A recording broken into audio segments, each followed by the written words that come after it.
warahmatullahi wabarakatuh. Saudaraku sebangsa dan setanah air, masihkah belum percaya bahwa Ba'alwi atau habaib bukan zuriyah Rasulullah SAW? Bagi yang masih percaya bahwa habaib zuriyah Rasulullah SAW, pertanyaannya, bisakah mereka membuat kajian ilmiah yang bisa membuktikan bahwa habaib zuriyah Rasulullah SAW dan bisa mematahkan tesis Ki Haji Imaduddin Al-Bantani? Masihkah kita menutup mata, menutup telinga, membutakan mata hati sehingga kita tidak bisa melihat, tidak bisa mendengar, tidak cerdas melihat kenyataan yang ada bahwa bangsa Indonesia dalam cengkeraman dan sudah terhipnotis oleh doktrin-doktrin habaib sehingga tidak bisa menerima kebenaran, yang ada hanya diam, takut walat, takut tidak mendapatkan syafaat, dan marah-marah apabila ada yang mengatakan bahwa habaib bukan zuriyah Rasulullah SAW. Doktrin-doktrin habaib yang digunakan untuk membodohi umat Islam. Pertama, habaib mengaku bahwa mereka keturunan Rasulullah SAW, bahkan yang tidak percaya tidak mendapatkan syafaat Rasulullah SAW. Jawabannya tidak benar. Bahkan sebaliknya, apabila habaib dan para pengikutnya tidak sadar dan tidak tobat, maka mereka lah yang tidak akan mendapatkan syafaat Rasulullah SAW. Yang kedua, habaib mengatakan bahwa kualat tidak akan mendapatkan syafaat Rasulullah apabila pribumi tidak mentaati, tidak mencintai, tidak tunduk dan tidak taat sesuai kehendaknya. Jawabannya, doktrin semacam itu digunakan untuk memeras umat Islam bangsa kita. Yang ketiga, habaib majikan pribumi, artinya pribumi menjadi budak daripada habaib sehingga muncul hukum atau kesimpulan bahwa habaib bebas menikahi wanita-wanita pribumi dan sebaliknya habibah tidak boleh nikah dengan pribumi. Jawabannya, doktrin semacam ini seperti halnya orang-orang Belanda. Yang keempat, yang tidak percaya dengan habaib dihukumi kafir. Jawabannya, fatwa semacam ini sesat dan menyesatkan. Kelima, mengatakan bahwa Pulau Jawa Indonesia adalah pintu taring. Pulau Jawa Indonesia milik Aulia Tarim. Jawabannya, ini bukti bahwa habaib penjajah mengakui bahwa Indonesia kepunyaan Aulia Tarim atau orang Yaman. Sekarang sudah jelas apa belum bahwa kaum Ba'alawi atau habaib tujuan utamanya merebut negara kita Indonesia yang kita cintai. Juga dengan perbuatan liciknya mereka merubah makam, membuat makam palsu, merubah sejarah bangsa Indonesia, bahkan merubah sejarah NU dan Thariqah. Inilah bukti bahwa Habaib adalah sama dengan Belanda ingin menguasai Indonesia. Ini bukti videonya. Pulau Jawa Indonesia ini dikatakan pintu tarim, ini punyanya Aulia Tarim. Kita pernah dengar dari para salihin bahwa Indonesia ini milik Aulia Tarim. Presiden blok udah menteri agama itu sudah sesat, tuang jauh, korinya batal, istananya yang dari istana iblis. Sekarang terserah panjenengan semuanya. Pertama, relakah negara Indonesia hasil perjuangan leluhur kita diakui oleh Habaib atau klan Ba'alawi? Yang kedua, relakah Presiden dan Menteri Agama dikatakan bodoh dan sesat? Alhamdulillah, Presiden Indonesia masih orang pribumi. Wassalamualaikum. Ya, itu apa artinya? Saya harus dihilangkan. Tidak boleh. Saya itu dapat Belanda itu hamba sahaya. Aku, orang Jawa tidak boleh lagi manggil dirinya kaulah. Aku, orang Sunda tidak boleh lagi manggil dirinya abdi. Orang Padang tidak boleh lagi memanggil dirinya ambo. Aku, semuanya harus diganti. Jadi kata-kata domir-domir untuk memanggil diri sendiri yang merendahkan peradaban kemanusiaan harus dirubah dengan yang meninggikan harkat dan martabat kita sebagai bangsa Indonesia. Hilangkan kata saya. PWILS kalau ngomong aku, kalau orang Sundanya aing, Bapak aing. Kalau orang Jawa jangan manggil kulo, kaula, reang kalau bisa, reang. Kenapa? Karena panggilan ini adalah panggilan dari zaman dahulu yang diajarkan Belanda. Kenapa orang-orang Arab jadi gagah perkasa peradabannya sampai sekarang? Mereka itu kalau bersama dengan orang lain di seluruh dunia merasa sama saja. Karena hanya ada kata satu, anak, aku. Manggil kamu anta. Mau kamu ini presiden, mau kamu ini adalah sebagai seorang RT, anta.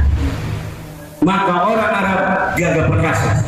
Orang Inggris, orang Eropa hanya punya I dan you.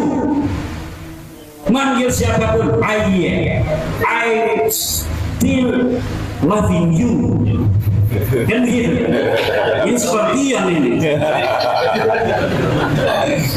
Hanya punya I dan you. Makanya mereka gagah perkasa. Orang Indonesia, ambo.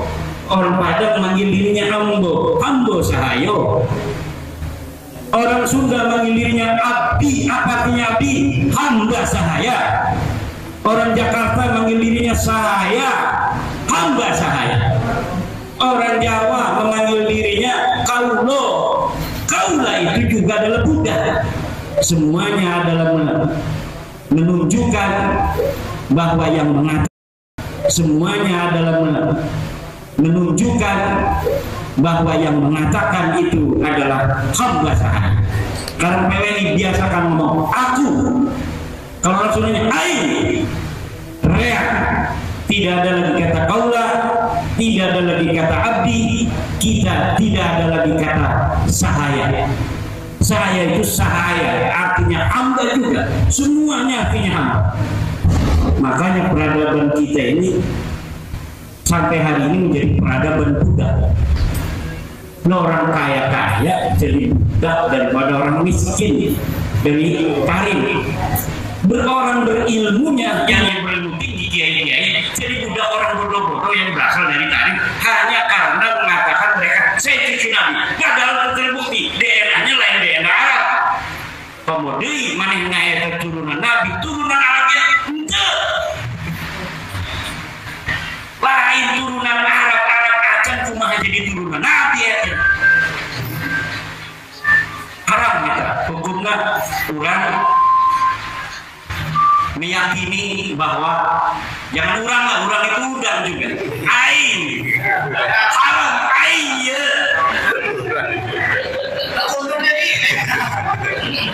Ngayakinan bahwa eta si kabin dari beta itu nabi haram dosa. Kumaha dosa?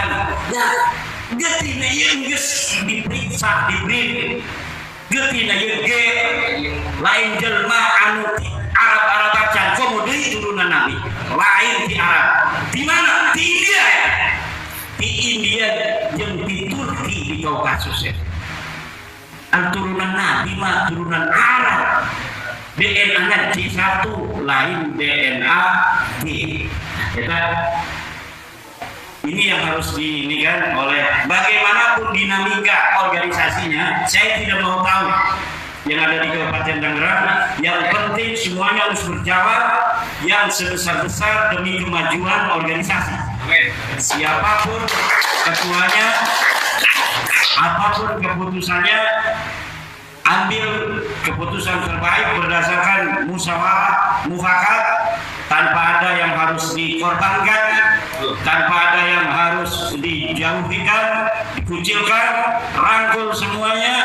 Ada organisasi, bagaimana organisasi dibentuk di dalam saling mengisi, dan itu perlu pimpinan, dan pimpinan perlu musyawarah. Tinggal nanti setelah itu laporkan kepada sekjen di pusat bagaimana keputusan sekjen dan ketua umum. Nanti paling ketua umum akan email saya minta pendapat saja, nanti yang memutuskan beliau. Karena apapun yang terjadi, seluruh pengurusan di Indonesia ini apabila ada masalah, ketika memutuskan, ketua umum Dr. Kiai Haji Muhammad Abbas Ilyasi selalu menelpon saya. Dan saya berikan masukan tentang apa yang sedang dihadapi, kemudian beliau memutuskan. Sekian, Assalamualaikum warahmatullahi wabarakatuh. Waalaikumsalam. Itu Wali Songo, ya, terutama gerakan yang dilakukan Syekh Siti Jenar, ya, dan kemudian dengan Sunan Kalijogo juga itu adalah mengubah struktur masyarakat. Jadi masyarakat Gusti dan Kawulo itu dianggap tidak relevan dan tidak manusiawi. Karena itu digunakanlah struktur masyarakat baru, ya, komunitas baru yang disebut masyarakat, ya. Diambil dari bahasa Arab musyarakah, orang yang bekerja sama, orang yang sederajat dan bekerja sama. Mereka bukan kawulo, mereka bukan budak, tapi orang merdeka, ya. Itu gerakan pertama Wali Songo itu, ya. Itu sebabnya ada perubahan struktural, ya, yang esensial dalam struktur yang membedakan antara kawulo dengan masyarakat, ya. Golongan Gusti itu kalau menyebut kata ganti diri waktu itu dengan kata-kata ulun atau ingsun, ya. Golongan masyarakat kalau menyebut kata ganti diri itu dengan sebutan kulo atau kawulo. Artinya, ya, orang di Sunda menyebut kata ganti diri dengan abdi, itu juga budak. Orang di Sumatera menyebut kata ganti diri saya atau sahaya, artinya juga budak. Orang-orang di Sumatera Barat, di Minang menyebut hamba atau ambu, budak juga artinya. Itulah zaman Wali Songo diubah, ya. Gunakan kata ingsun, ya. Aku, ulun apa boleh, ya. Awak dan seterusnya, yang penting tidak mewakili identitas budak. Jadi ada perubahan yang sangat signifikan waktu itu, yaitu lahirnya komunitas di luar keraton yang disebut masyarakat. Istilah baru itu dari bahasa Arab, Sebelum itu tidak dikenal di sini. Ya, silakan dibuka kamus bahasa Kawi, nggak ada itu kata-kata masyarakat. Rakyat itu baru semua dari bahasa Arab. Zaman Wali Songo itu. Ya. Jadi kalau kita hidup di zaman Mojopahit dulu ya kita nggak punya hak milik. Ya. Rumah kita tempati itu semuanya rumah milik kerajaan.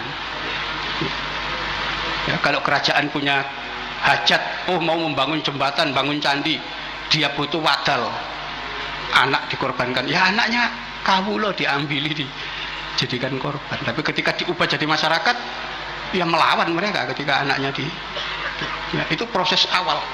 Itu zaman Wali Songo, perubahan-perubahan itu. Ya, di situ. Orang Jawa dulu sampai zaman Mojopahit, itu terkenal arogan sekali, ya. Arogan sekali. Jadi dia prinsipnya itu adigang, adigung, adiguno. Jadi dia merasa bangga kalau sudah menundukkan orang, merendahkan orang dan gitu. Karena itu kalau berjalan, ini menurut tulisan Antonio Pigafetta, orang Italia yang datang tahun 1522. Tidak ada orang yang sombong kecuali orang Jawa.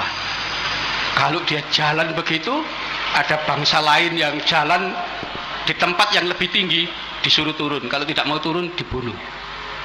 Ya, jadi itu watak-watak orang Jawa.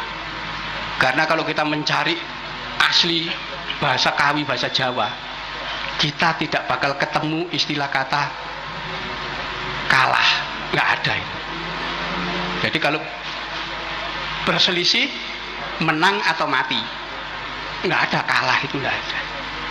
Baru zaman Wali Songo ada istilah ngalah, ya. Ngalah itu pun bukan dari akar kata kalah, enggak, ya. Ngalah itu bentukan kata bahasa Jawa.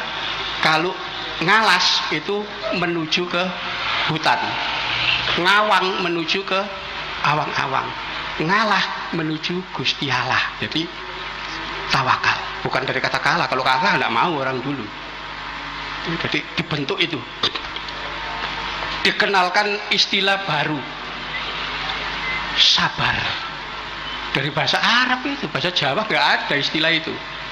Ya, Anda bisa lihat itu bagaimana karakter orang-orang dulu itu udah. Ya, duta aja dari Cina datang ngadep Kertanegara, menyampaikan pesan dari rajanya, sudah langsung dilukai dia, merasa tersinggung. Jadi itu karakter orang dulu, ya. Karena itu kata-kata carok yang sekarang digunakan di Madura itu tradisi orang Jawa kuno aslinya. Kenapa? Karena kata-kata carok itu bahasa Kawi, ya. Artinya berkelahi, ya, di situ. Karena itu tokoh yang namanya Ken Arok itu kalau diterjemahkan dalam bahasa Jawa modern, pemimpinnya tukang berkelahi. Karena itu tukang berkelahi namanya warok.